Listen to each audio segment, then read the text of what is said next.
Halo, salam sejarah. Berjumpa kembali dengan Pak Niko. Pada kesempatan kali ini saya akan bercerita tentang perspektif sejarah. Menurut saya perspektif sejarah istilahnya. Mungkin menurut orang lain bisa berbeda. Perspektif sejarah yang saya akan bahas adalah bahwa dalam sejarah terkadang kita bertemu dengan pandangan-pandangan yang berbeda, tulisan-tulisan yang berbeda tentang suatu peristiwa, tentang seorang tokoh, tentang bagaimana peristiwa itu terjadi dan sebagainya. Menurut saya, apakah hal tersebut penting dalam sejarah? Ya, tentu saja penting.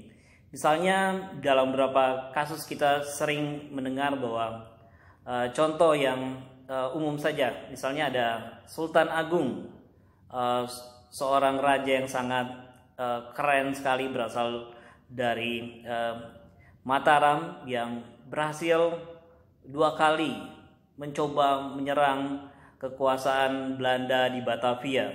Meskipun kita ketahui bersama dalam sejarah juga menemui kegagalan.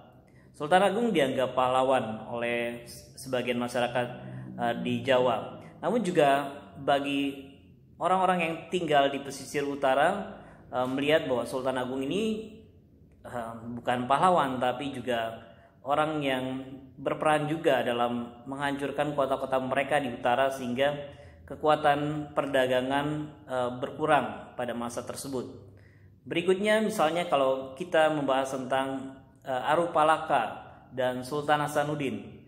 Dalam sejarah kita melihat bahwa Sultan Hasanuddin kita kenal sebagai pahlawan, ayam jantan dari timur.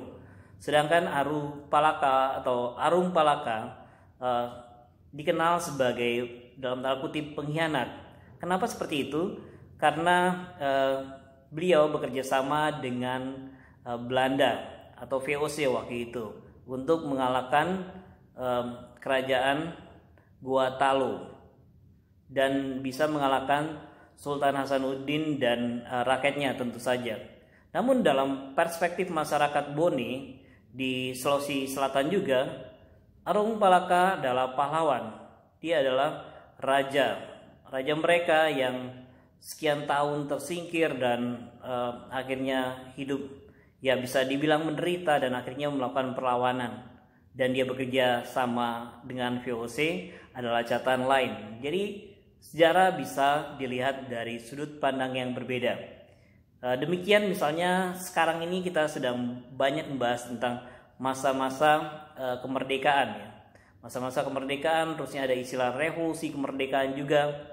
Dalam tulisan-tulisan sejarawan Belanda pada masanya atau juga dalam sikap politik pemerintah Belanda pada masa itu, serangan terhadap Republik Indonesia dengan yang terjadi 2 kali itu dianggap sebagai aksi polisionil pertama dan aksi polisionil kedua. Kenapa dianggap seperti itu? Karena dianggap tempat kita yang sudah dimerdekakan tanggal 17 Agustus 1945 itu dianggap adalah masih bagian dari negara mereka, masih jajahannya yang dikenal sebagai Hindia Belanda. Jadi tokoh-tokoh pahlawan kita atau pejuang-pejuang kita ya dianggap sebagai pemberontak, sebagai pengacau keamanan dan sebagainya. Sedangkan kita melihatnya sebagai kita sudah jadi negara merdeka, tapi Belanda masih ingin merecoki di kita. Ya, serangan-serangannya dia dalam 2 kali serangan besar itu kita anggap sebagai agresi militer Belanda pertama dan agresi militer Belanda kedua. Itu perbedaan sudut pandang. Ada lagi nanti perspektif lain saat kita bertemu di konferensi meja bundar. Waktu itu tentu saja ada perdebatan, ada perundingan dan ada negosiasi yang dilakukan oleh pemimpin kita dengan pemimpin kerajaan Belanda. Tapi nantinya hasil akhirnya ada kata-kata yang berbeda. Kalau pemerintah Belanda menganggap peristiwa tanggal 27 Desember 1949 adalah peristiwa penyerahan kedaulatan yang tadinya dimiliki oleh Belanda kepada Republik Indonesia Serikat pada masa itu. Sedangkan bagi pemerintah Indonesia, kita menganggapnya sebagai pengakuan kedaulatan. Jadi kita sudah merdeka dan Belanda hanya mengakuinya saja. Jadi perbedaan perspektif ini juga nanti dalam sejarah kelanjutannya setelah konferensi meja bundar semakin memanas. Contohnya ada dua kelompok di dalam pembentukan negara ini dan juga nanti dalam proses awal negara ini berjalan, mungkin 20 tahun awal, ada dua kelompok besar, yaitu kelompok unitaris dan kelompok federalis. Kelompok unitaris ini adalah kelompok-kelompok yang ingin negara ini berbentuk negara kesatuan, yang seperti kita rasakan sekarang ini.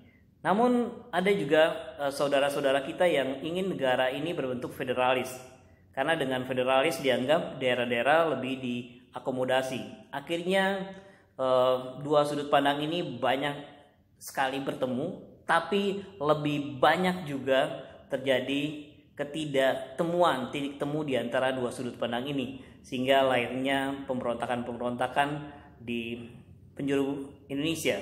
Bahkan sejak Republik berdiri pun sudah mulai ada. Dan memang ini terus berlanjut, dan label pemberontakan-pemberontakan ini juga merepotkan, karena nantinya para pejuang-pejuang yang bersama-sama melawan Belanda, misalnya di kurun waktu 45 sampai 49, bisa berubah capnya menjadi para pemberontak. Dalam sejarah itu semua bisa terjadi. Nasib mereka bagaimana selanjutnya? Ya, ada yang sampai dihukum mati, ditembak mati, ada yang juga nantinya diberi pengampunan, bahkan bisa berusaha kembali, ada yang ya tetap saja bisa berusaha kembali, bisa hidup nyaman, melanjutkan karir militer, politik, dan sebagainya. Jadi bisa terjadi berbagai hal dalam sejarah. Tapi pada intinya kita sebagai orang yang belajar sejarah mencoba mencari sejarah itu sebagaimana yang terjadi sedekat mungkin. Jadi jangan sampai misalnya histoire recite atau sejarah yang diceritakan, yang dikisahkan ini jauh panggang dari api. Jadi itu sangat berbeda dengan histoire réalité atau sejarah yang benar-benar terjadi. Ya, kita belajar sejarah, semoga dengan kita belajar sejarah kita mengetahui peristiwa terjadi, mengapa dan bagaimana itu, dan kita bisa mendapat pelajaran-pelajaran berharga dari pembelajaran sejarah tersebut. Hendaknya kita lebih bijaksana sebagai bangsa, menjunjung tinggi persatuan, namun tanpa menafikan adanya perbedaan di antara kita. Itulah kita harus belajar sejarah dengan sungguh dan dengan bijaksana tentunya. Salam sejarah, sampai bertemu.